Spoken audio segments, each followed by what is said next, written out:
Peter, it's great to see you again and to be able to solicit your insights and observations on the subject of trendline analysis for Forex trading. I just thought I'd begin by asking you how you first found out about the power and potential of trendline analysis when you were working out your own personal approach to trading many years ago. Hi, Frank. It's always a pleasure to talk to you and work with you. Definitely what got me going in the right direction on trend lines was Tom DeMark's book called The New Science of Technical Analysis. Many moons ago, an associate of mine recommended this book. I only got through the first chapter, which is the only one you should study. It took me 20 reads of that chapter before my light bulb finally went on. That doesn't mean to say it will take a person as long. I'm just a slow learner, but once I get a concept down, I know it cold. I now consider myself to be an expert in trendline analysis and application, as are you, but that moniker took me quite a while to achieve through hard work and study. In this course, you and I share everything we know about how to use trend lines properly and profitably. We've done all the heavy lifting so that anybody taking this course doesn't have to struggle as hard as we did to master the underlying concepts. As we'll be showing in the Trendline Mastery course, there are a number of different ways you can use and apply trendline analysis. Is there one specific application that you most prefer? In other words, what's your favorite method of employing trendline analysis to make an actual trade? I'd have to say MACD confirmation of a trendline break, although the use of technical indicators is not absolutely necessary. The other reason I like to use MACD is that it also tells me how long to hold a trade. That is, by holding a trade as long as MACD is separated from its trigger line. Accordingly, it also tells me when to exit the trade. That said, the same interpretations can be achieved by properly applying the use of trendline analysis, which is covered in this course. In your opinion, is trendline analysis versatile? And if so, how?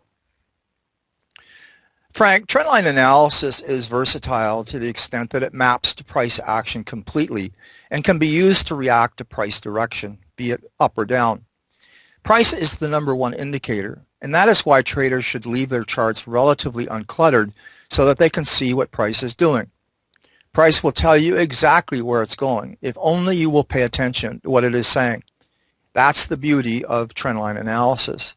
It confirms price direction, and it also lets you know when its direction is about to change, thereby giving you an entry point and an exit point when the direction changes again.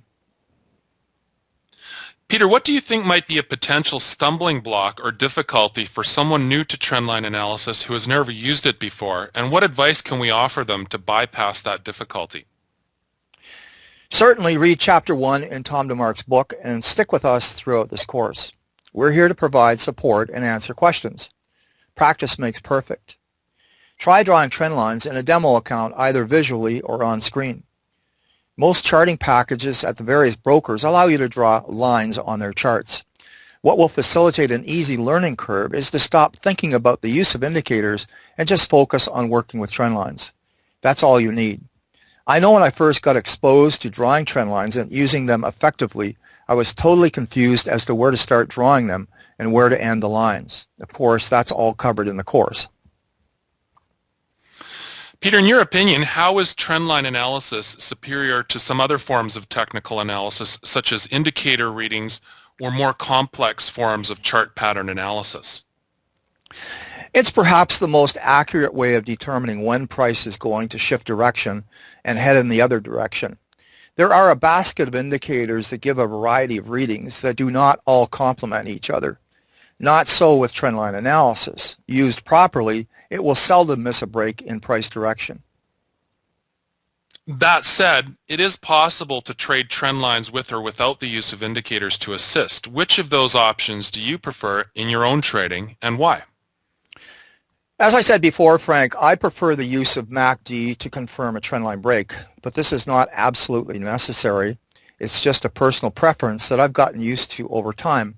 Old habits are hard to break. I'm just an old dog that has a hard time learning new tricks.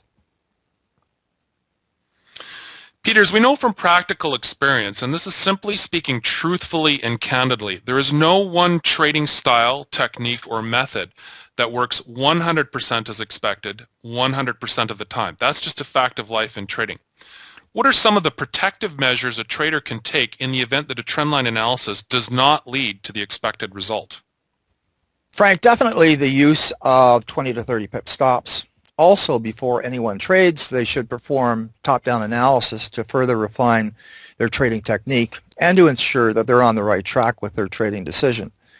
That said, no one is ever perfect, but the more homework one does before hitting the enter key, the more the odds are in his or her favor that the expected outcome will be realized. I bought a book many years ago called The Art of War by Sun Tzu. I'm sure you're familiar with it. It has absolutely nothing to do with trading per se, but it has everything to do with winning in every aspect of life, including trading.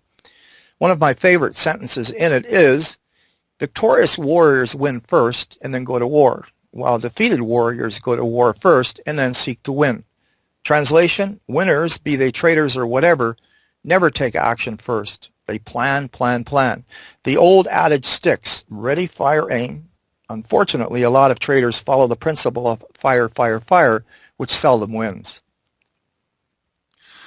Our course is called Trendline Mastery. What do you think a trader must really set about doing in order to truly master trendline-based trading methods? Frank, I'd have to say practice, practice, practice, study, study, study, our course, of course. Stay away from other sources of education on trend lines, as there's a lot of junk out there that will just lead you astray. We base our information on solid principles, starting with what Tom DeMark teaches in his book. I remember an episode where Tom was teaching a room full of analysts. At one point, he held up a chart and asked the audience members to identify the current trend. None got it right, so he is the master. I've just taken his approach to drawing trend lines and refined it somewhat with the use of common sense trend lines, which for the most part come up with the same answer. Peter, at this point you are intimately familiar with the outline for the Trendline Mastery course. What do you feel is the main feature or benefit that really sets our treatment of this subject apart from any others that you may have seen in the past? Frank, the course is very comprehensive with lots of examples. It gets into great detail on when to enter a trade based on a trendline break and when to exit based on a price projection. It also covers an area that took me quite a while to get my head around called Fibonacci analysis. It sounds a lot more complicated than it actually is, and of course by the time you have finished this course you will be 100% able to draw trend lines the right way and know where price is going. There are 4 things that a trader wants to know: where price is going, when to enter a trade, when to exit, and what the profit potential is. A person taking this course will master all 4 things for sure. Peter, I'm really grateful for the chance to work with you in delivering the Trendline Mastery course to the Forex Mentor community. Are there any general words of advice you can offer to help people understand and digest the material we'll be covering in the course? I'd have to say believe that you can master this. We're no smarter than you are. We just happen to have the right information that we're sharing with you. You can do it. Of course, we're here to help you. There's no such thing as a stupid question, so don't be afraid to ask us what you're not understanding. Peter, thanks for joining me here today for this brief discussion on the topic of trendline analysis for Forex trading. I'm really looking forward to working through the topics and chart examples with you in our new course. Likewise, Frank, it's a pleasure working with you on this. I've always been impressed with your technical knowledge and expertise. You not only master a topic, but you go above and beyond and add your spin that not only clarifies the subject matter, but also adds an element of perfection that you won't find anywhere else. Thanks so much, Peter, and we'll look forward to seeing you in Trendline Mastery. Thanks, Frank. It's been a pleasure.